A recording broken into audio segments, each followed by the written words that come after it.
너와 나만의 시간, 황순원 작품인데 이 작품은 배경이 전쟁이야. 전쟁 그러면 딱 떠오르는 게 뭐야? 극한 상황이지. 극한 상황. 잘못하면 목숨이 왔다 갔다 하니까, 그지?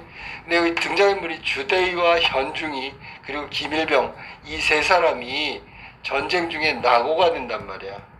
낙오가 됐다는 얘기는 본질에서 떨어져 가지고 이제 다시 돌아가야 되는데 주변에는 인민군들이 다 있고 들키면 발각되면 죽는 거야. 알았니? 근데 이 사람이 등장인물 3명의 삶의 방식이 다 다르단 말이야. 삶의 방식이라는 게 뭐냐면 전쟁 중에 어떻게 살아남느냐, 어떻게 죽느냐, 뭐 이런 것들이 모두 삶과 죽음과 관련된 삶의 방식이란 말이야. 부상을 입은 자신은 부하한테 짐이 되는 게 너무 싫어. 그 다음에 싫은 건 첫 번째지만 두 번째는 살아남아야 되기 때문에 삶에 대한 희망을 포기하지 않는 거야. 이게 주대위야, 주대위. 자, 그 다음에 그런 주대위를 끝까지 버리지 않고 업고 동행하는 김일등병이야, 일등병. 그리고 혼자라도 항상 악인 빌런이 나오잖아. 살아남기 위해서 두 사람을 버리고 떠났다가 결국 최후를 맞이하게 되는 현중이. 이 빌런은 항상 끝이 이렇단 말이지. 이렇게 세 사람이 등장인물 나온단 말이야. 작가는 이 세 사람들의 삶의 어떤 방식, 살아남기 위한 삶의 방식, 그 다음에 살아남기 위한 삶의 방식은 행동이고 그때의 심리 상태, 이런 것들을 정말 간결한 문체로 묘사하고 있다. 그러면서 정말로 살아남는 것이 옳은 선택이었을까? 죽는 게 옳은 선택이었을까? 뭐 이런 것들을 깊이 통찰하게 해주는 내용의 소설이고요. 이런 소설들을 실존 소설이라고 한다. 실존주의 문학이라고 하고, 사실은 실존주의 문학이 가장 어렵지, 그지? 전체 줄거리 잠깐 얘기해 줄게. 이거는 스토리를 좀 알아야 돼요. 주대희, 현중이, 김일등병. 전쟁에서 낙오하게 되고 인적이 없는 산속을 헤매게 된단 말이야. 현중이하고 김일등병은 다리에 총상을 입은 부상자인 주대희를 교대로 업어가면서 이동하고 있어. 그때 현중이는 주대희의 허리에 찬 권총을 바라보는 행동을 통해 주대희가 자살을 했으면 하는 암묵적인 압력을 행사한단 말이야. 근데 주대희는 이를 애써 외면하고 살아남기를 원한다. 그러던 중 비참한 죽음의 상황을 상징하는 꿈의 이미지에 시달리는 현중이 혼자 살아남기 위해서 주대희와 김일등병을 둘만 남기고 슬쩍 자기만 살아남기 위해서 없어진단 말이야. 왜냐하면 주대희 때문에 결국 다 죽게 된다고 생각한 거야. 그래서 김일등병이 혼자 주대희를 업고 길을 떠나지만 덥지요, 배고프지요, 쭉 내려가면서 얼마 못 가지. 근데 주대희는 몇 달 전 부산에서 만났던 한 여인을 떠올리며 타인을 위한 희생을 강요할 수 있는 게 아님을 깨달아 자기 때문에 김일등병이 죽으면 안 된다고 생각한단 말이야. 두 사람은 혼자 떠났던 현중이의 시신이 낭떠러지 아래에 있는 걸 발견하고 마지막 힘을 다해서 가려고 하지만 힘이 빠져버리는 거야. 그러다가 두 사람이 멀리서 들리는 아군의 대포 소리 덕에 살 수 있을지도 몰라 라는 희망을 잠시나마 갖게 돼. 그런데 대포 소리가 나는 곳까지 너무 멀다는 사실에 절망한 주대희는 자살을 선택하지. 김일등병이라도 살아남으라고. 그 순간 주대희는 대포 소리가 막 나는 사이에 개 짖는 소리, 그러니까 거기 누가 사람이 살고 있는 인가가 있다는 거지. 인가가 가까이 있을 것이라고 확신하고, 그러나 개 짖는 소리를 듣지 못한 김일등병은 생존의 희망을 상실하고 주대희는 그런 김일등병을 권총으로 위협하여 자신을 업고서 인가 있는 곳까지 걷게 만들어. 인가에 도착하기 직전 주대희는 의식을 잃고 만다. 자살한다는 건 자살하려고 했다는 거지 자살이 아니야.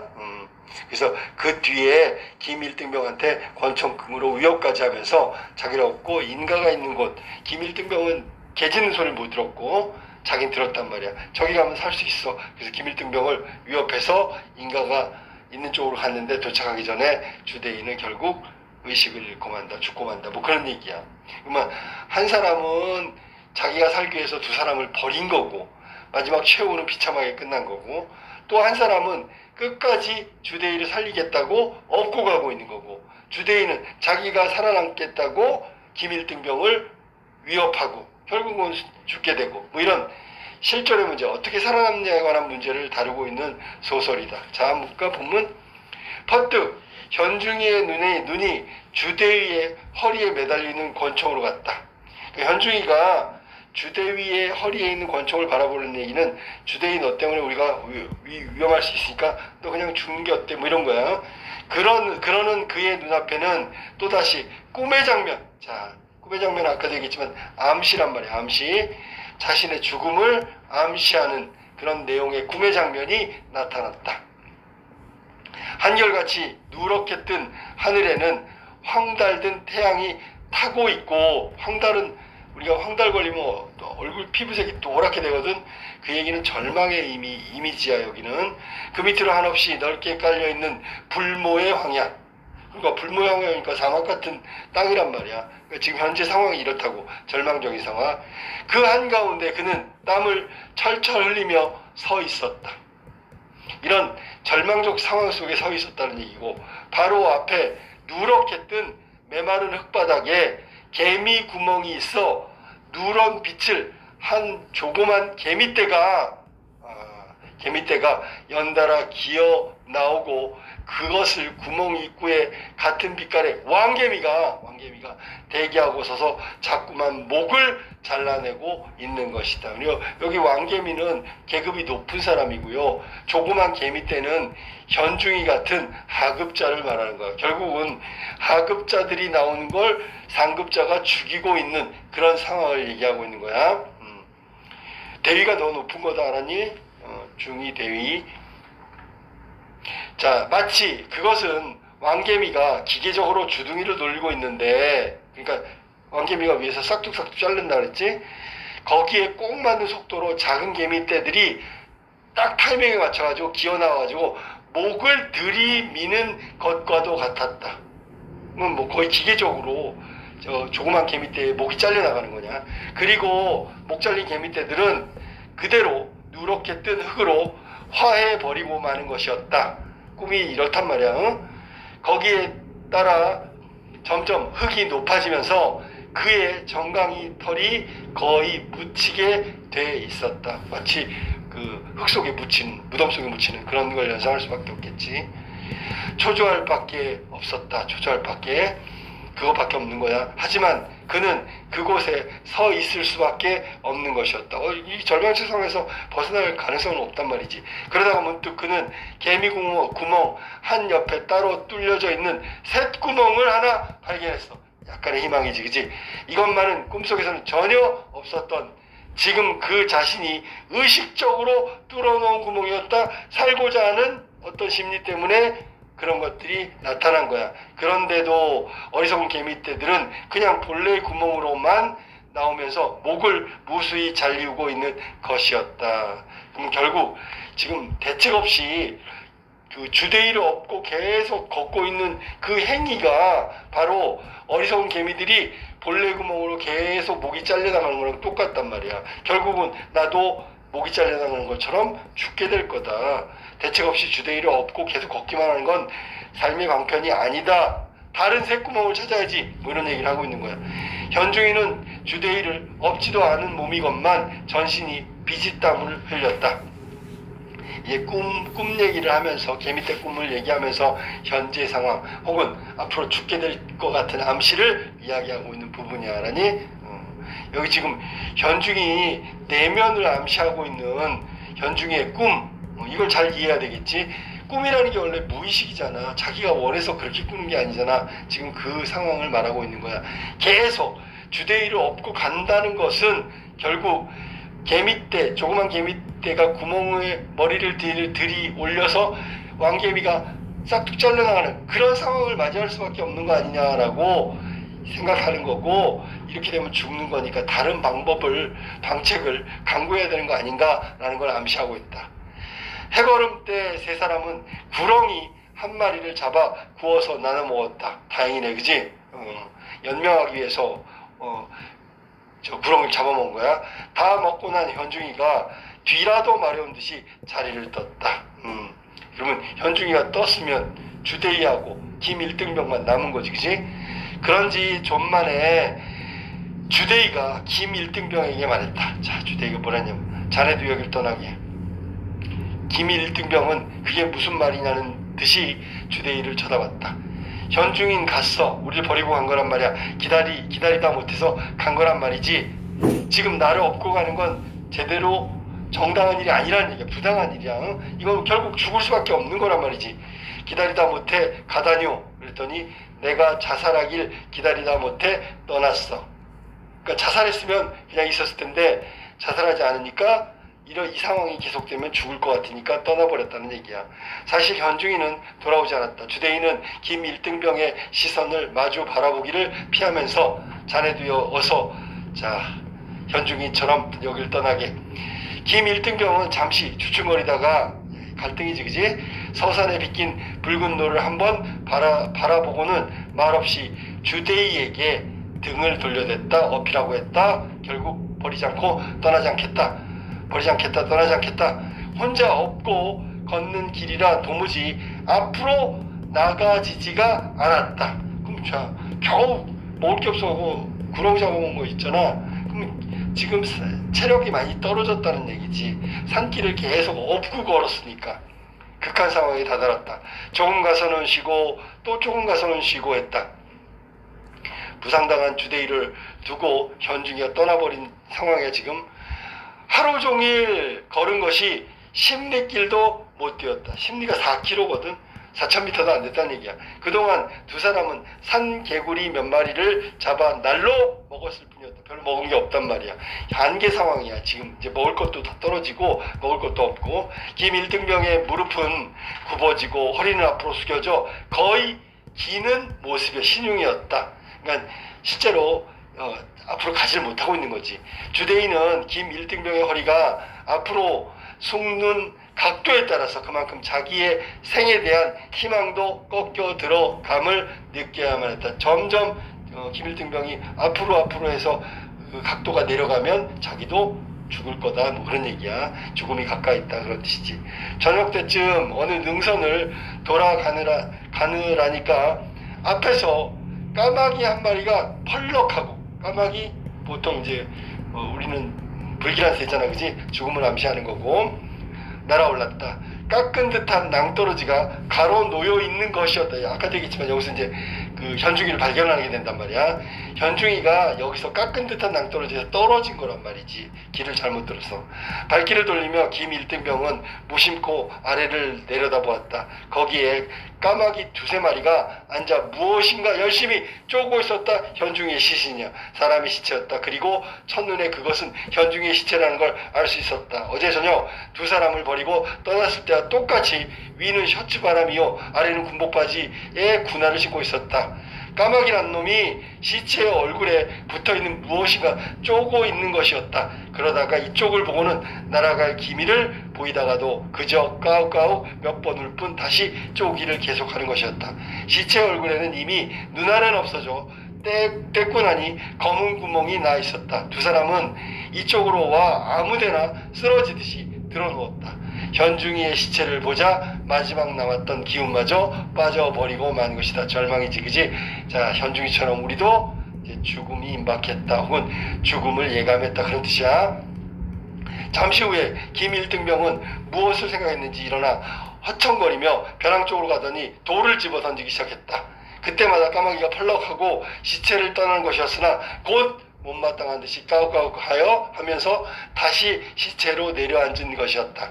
김 1등병은 도로와 쓰러지듯이 들어 누워버렸다. 옆에 누워있는 주대희를 돌아다보았다. 그는 잠시 눈을 감은 채 번듯이 똑바로 누워있었다. 김 1등병은 전에 치열한 싸움터에서는 오히려 입게 마련이었던 죽음이란 것을 몸 가까이 느꼈다. 전쟁터에서는 죽음에 대한 생각을 안 했는데 여기서는 지금 죽음이 가까이 왔다고 생각한 거야. 내일쯤은 까마귀가 자기네의 눈알도 파먹으리라. 내일쯤이면 죽겠다라는 생각이 되겠지. 그러나 그는 옆에 누워있는 주데이가 먼저 죽어 까마귀에게 눈알을 파먹히는 걸 보느니 보다 차라리 자기 편이 먼저 죽어 모든 것을 모르고 지나기를 바랬다. 그러니까 주데이보다 자기가 먼저 죽기를 바란 거야. 기밀등병의 생각은 그렇지. 자, 그는 문득 울고 싶어졌어. 절망의 끝에 슬픔을 느낀 거고, 그러나 그럴 기운조차 지금 그에게는 없었다. 절망감에 사로잡힌 김일등병의 얘기. 저도 모르게 혼곤이 잠속에 끌려들어 갔던 김일병은 주데이가 뭐라 부르는 소리에 눈을 떴다. 하늘에 별이 총총 나 있었다. 저 소리를 좀 듣게. 주데이가 누운 채 쇠진한 목 안에 소리로 포소리일세, 대포소리를 말하는 거야. 김일등병에게 어떤 희망을 갖게 하는 대포소리지. 아군의 대포소리니까. 대포소리가 가까이 있다는 얘기는 아군이 가까이 있다는 얘기니까. 김일등병은 정신이 번쩍 들어 상반신을 일으키며 귀를 기울였다. 과연 먼 우리 같은 포성, 대포소리에 은은히 들려오는 것이다야. 어느 편 봅니까? 아군의 포야. 155mm의 아군포란 말이야. 이 주데이의 간별이면 틀림없는 것이었다. 그래, 얼마나 먼 거리냐고 물으려는데 주데이 편에서 그렇지만 너무 멀어. 40리는 실이 되겠어. 그렇다면 아무리 아군의 포라 해도 우리한테는 희망이 없고 소용이 없어. 김일등병은 도로 자리에 누워버렸다. 주데이는 지금 자기는 각각 죽어가고 있다고 느꼈다. 자기는 각각 죽어가. 주데이가 지금 생각한 것은 죽음이 정말 가까이 있다고 느낀 거야. 이상스레 맑은 정신으로 그게 느껴졌다. 그러니까 죽기 직전이니까 정신이 아주 맑아졌나 보지. 자, 직전에 정신이 맑아진 거야. 그러다가 그는 드디어 지금까지 피해오던 어떤 상념과 정면으로 부딪혔다. 그것은 권총을 사용해야 한다는 것이다. 그러면 자, 생각해봐. 김일등병이 이 상황에서 만약에 자기를 두고 떠날 수도 있잖아. 아까 위협이라고 얘기했는데 개 짖는 소리를 듣고 희망을 갖고 김일등병을 위협할 수도 있고, 개 짖는 소리가 나는데 김일등병이 도망가면 자기는 꼼짝없이 거기서 죽는 거잖아. 그게 바로 권총을 사용해야 한다는 거야. 그러니까 김일등병이 떠나면 자기는 자살할 거야. 뭐 이런 거야. 응? 아무래도 죽을 자기가 진작 자결을 했던들 모든 문제, 그리고 아까 현중이도 떠나지 않았을 거고 김일등병도 살아남았을 텐데 자기 때문에 자기를 업고 가느라고 김일등병 다 지쳐서 죽게 생겼고, 현중이는 그것 때문에 자결을 원했는데 안 하니까 떠나버린 거고, 그리고 비참한 최후를 맞이한 거고, 그래서 자기 책임으로 돌린 거지. 첫째, 현중이가 밤길을 서두르다가 벼랑에 떨어져 죽지 않았을지도 몰라. 자기가 자결했다면. 아무튼 이제라도 자결을 해버려야 한다. 그러면 아무리 지친 김일등병이라고 하더라도 혼자 몸이니 어떻게 해서든지 아군 진지까지 도달할 가능성, 가망이 전혀 없는 게 아니야. 그냥 조금은 있어 라는 얘기지. 그는 김일등병을 향해 포소리 나는 방향은 동남쪽이다. 바로 우리가 누워있는 발 쪽 벼랑을 왼쪽으로 돌아 내려가면 된다고 방향도 알려줬어. 있는 힘을 다해 명령적으로 말했다. 그리고 바로 묶고 볼래? 무거운 손을 움직여 허리에서 권총을 슬그머니 빼냈단 말이야. 그러면 김일등병을 위협할 거지. 빨리 나를 두고 너는 살기 위해서 내려가야 한다. 저쪽으로, 내가 알려준 쪽으로 가야 한다. 만약에 고집을 피우면 내가 너 권총으로 쏠 거야. 그래서 위협하겠다는 얘기야. 그럼 자기는 죽어도 김일등병을 살리기 위한 죽음이 되겠지. 이게 실존의 문제란 말이야.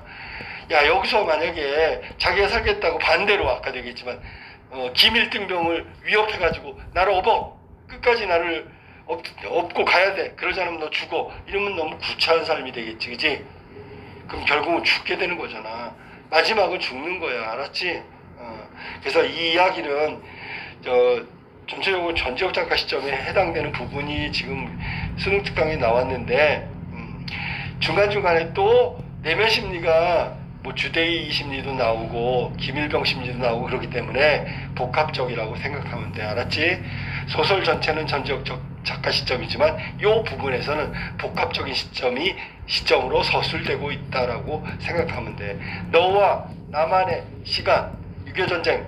그러니까 이거는 전쟁 소설이지. 전시 소설이라고 보통 얘기해. 전쟁이 끝나고 나는 거는 전후 소설이라고 하고 전쟁 중에는 전시 소설이라고 보통 얘기해. 자, 6.25 전쟁. 물론 사람이 죽고 총 맞아 죽고 이런 것도 비참한 참상이지만 전쟁 속에서 일어날 수 있는 저런 인간의 심리, 절망, 그 다음에 어떻게 살아가느냐, 어떻게 죽느냐 이런 문제까지 관계된 것, 그런 것들 위주로 써놓은 거야. 알겠지? 결국 극한 상황이란 전쟁 상황 속에서 인간다움, 휴머니즘 뭐 이런 것들을 가로막는 것들이 뭐가 있을까? 뭐 끝까지 살아남겠다, 이기적인 생각 뭐 이런 것들, 휴머니즘 버리고 살아남겠다. 아니야, 난 끝까지 주대의를 업고 내가 죽더라도. 아까 보니까 김일등병은 자기가 먼저 죽는 게 낫다고 얘기할 만큼 휴머니스트란 말이야. 알았니?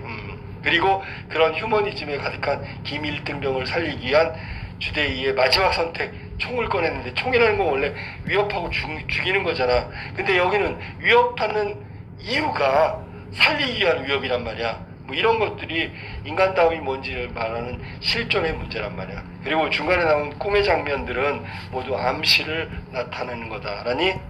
그래서 권총을 바라보는 현중이의 모습, 비열하지? 아무리 전쟁 중이지만. 뭐 개인적으로 현중이의 생각을 이해할 수는 있어. 하지만 그냥 보편적인 상식으로 본다면 뭐 인간성이 좀 미천이 드러나 보이는 거지, 그지? 그런 내용을 담고 있는 소설이고, 여기는 지금 휴머니즘과 관련된다면 전시 소설이라고 해도 되고 전후 소설이라고 해도 되고, 이게 인간성 상실, 이게 더 큰 문제지. 전쟁에 건물이 파괴된 건 다시 빨리 지으면 돼. 근데 인간성이 무너져 버리면 이거는 한참 더 오랜 시간이 필요하단 말이야. 그래서 공동체, 휴머니즘 뭐 이런 것들, 보통 전쟁 관련된 거는 이데올로기와 관련된 소설이 많거든. 공산주의냐 무슨 민주주의냐 뭐 이런 건데, 여기는 철저하게 실존의 문제를 다루고 있다. 어떻게 살아남을 거냐, 어떻게 죽을 거냐 뭐 이런 것들에 관한 이야기를 하고 있는 게 이 너와 나만의 시간에 해당되는 내용이야.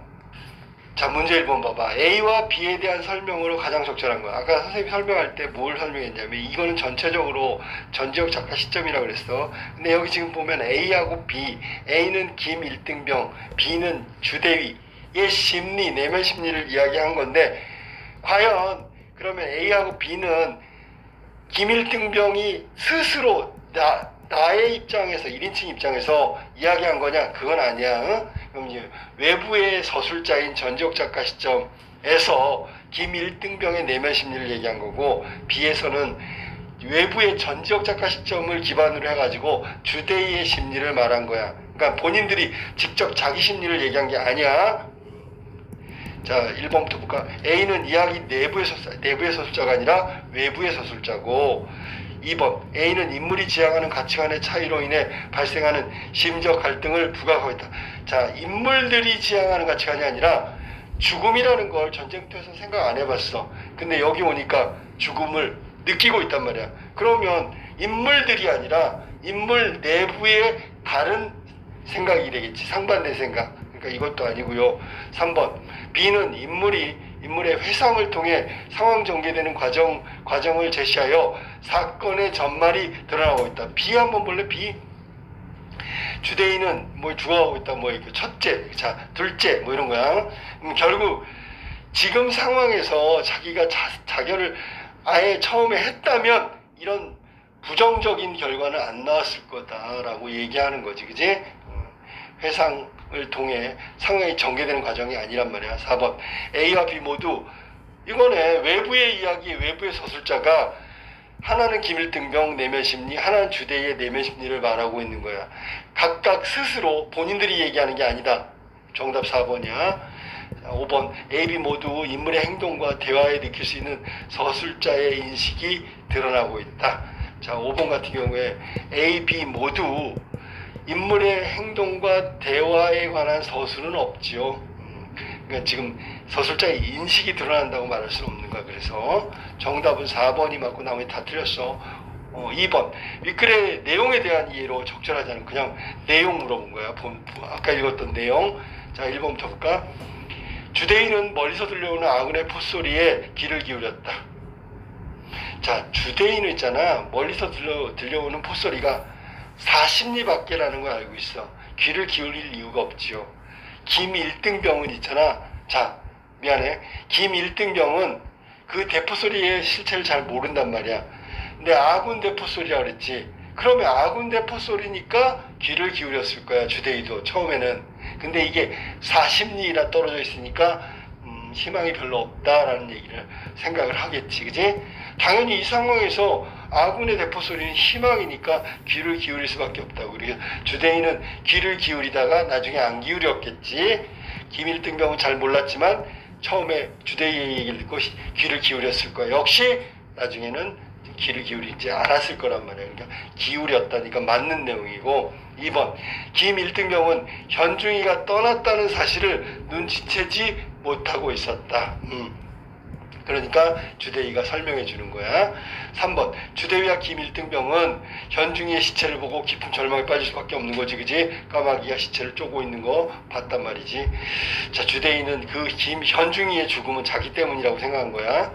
4번 주대인은 현중이가 아군에게 도움을 청해 자신을 구해주리라고 기대했다. 아니지요. 자기한테 자결을 종용했단 말이야. 나 때문에 자기가 살 수 없다라는 것 때문에 내가 자결하기를 원했단 말이야. 그런 사람이 나를 구해줄 리는 없겠죠. 4번 틀렸어. 5번 김일등병은 아군이 40리 정도 떨어져 있다는 주대위의 말에 실망한 거고, 처음에 아군 대포 소리라서 귀를 기울였지만 그 다음에는 별로 귀를 기울이지 않았겠지. 그지? 실망 때문이야. 정답은 4번이고 4번 현중이는 구하러 간 게 아니다. 자, 3번 보기를 참고하여 읽기를 감상한 내용으로 적절하지 않은 것은 황순원의 소설은 불안, 비극, 부정적인 시선으로 관찰하기보다는 밑줄 쳐야지. 그러한 상황이 바로 우리의 실존적 조건, 계속 떠들었던 실존의 문제라고. 불안과 비극을 야기하는 외부 조건은 인간다움을 가로막는 상황이지만 밑줄 쳐. 삶과 밀접하게 결부되어 있다. 어쩔 수 없는 거야, 그건. 이때 동그라미 인간다움, 휴머니즘이라고 할게. 그걸 충실하게 인간으로서의 책임과 의무를 충실히 수행하고, 저게 존재하는 이유고 아름다운 존재고 바람직한 존재란 얘기야. 이 과정에서 연약한 주변 사람들을 외면하지 않고, 이것도 동그라미야, 보살펴주는 거. 이게 진정한 삶의 모습이고 존재의 의미가 아닐까, 그걸 말하고 싶다는 거지. 이게 실존주의 문학이 추구하는 거다. 바람직한 삶의 자세. 자, 적절하지 않은 것은 기억에서는 한계 상황에 처해 있더라도 연약한 주변 사람들을 외면하지 않는 김일등병, 밑줄 쳐. 김일등병의 주대의를 외면하지 않는 거지. 인간다움이고 휴머니즘이다. 맞았고. 2번 니은에서는 비극적 상황을 부정적인 시선으로 관찰하기보다 주대의와 김일등병의 행동을 객관적으로 서술한다 할 수 있군. 자, 보기에서 뭐라 그랬어? 비극적 상황을 부정적인 시선으로 관찰하기보다는, 위에 보기에 몇 번째 줄에 나와? 첫 번째 줄에 나오잖아. 주대위와 김일등병의 행동을 객관적으로 서술한다고 할 수 있군. 산개구리를 몇 마리 잡아먹었을 뿐이다 라고 했잖아. 거리감을 두고 객관적으로 제시하고 있다. 맞았고요. 3번 디귿에서는 인간다움을 가로막는 상황에서 주변 사람들을 보살피지 않고 떠난 현중이의 비참한 채우 까마귀한테 쪼이는 모습이 되겠지. 맞았고요. 4번 니을에서는 불안과 비극을 야기하는 원인을 인간다운 삶과 연결지어 받아들이는 김일등병의 인식이 나타난다고 할 수 있군. 자, 김일등병이 살아남기 위해서 귀를 기울였다는 말이야. 귀를 기울였다는 게 이게 지금 불안과 비극을 야기하는 원인을 인간다운 삶에 연결시킨 건 아니고요. 그렇다면 왜 귀를 기울였을까라는 건 아군의 대포 소리가 희망이니까. 알았니? 그러면 불안과 여기 비극을 야기하는 건 뭐야?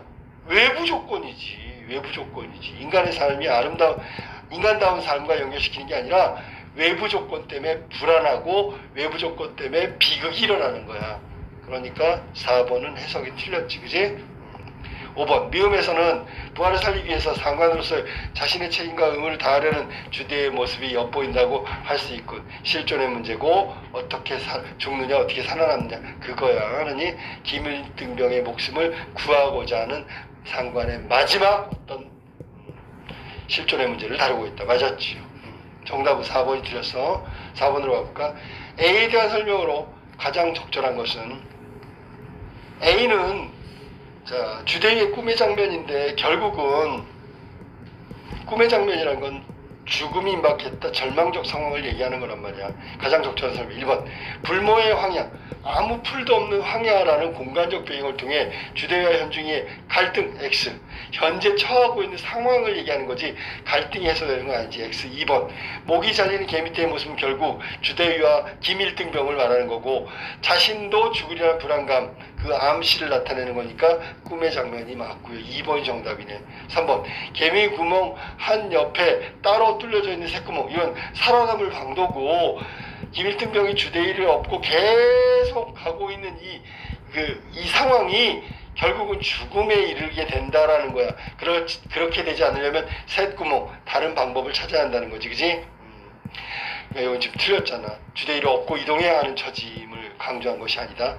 셋구멍은 그거 말고 다른 방법을 찾는 거야. 4번 기계적으로 주둥이를 노리는 왕개미의 모습, 상급자 주대위의 과거 행적을 비유하며 아니고요. 갈등의 근본적 원인도 아니고요. 여긴 전쟁이고 죽음에 직면한 거지 갈등의 근본적 원인이 아니다.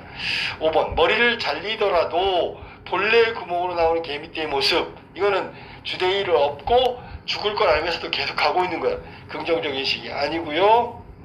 현대의의 성격을 볼 수 있다, 그것도 아니고요. 긍정적으로 인식하지 않는, 이러다가 죽을 게 뻔한데 주대위가 자살하든지 안 하면 나도 살 길을 찾아야지 떠나버린 건데 무슨 긍정적인 식이야. 그러니까 이건 틀렸지요. 가장 적절한 건 2번이야.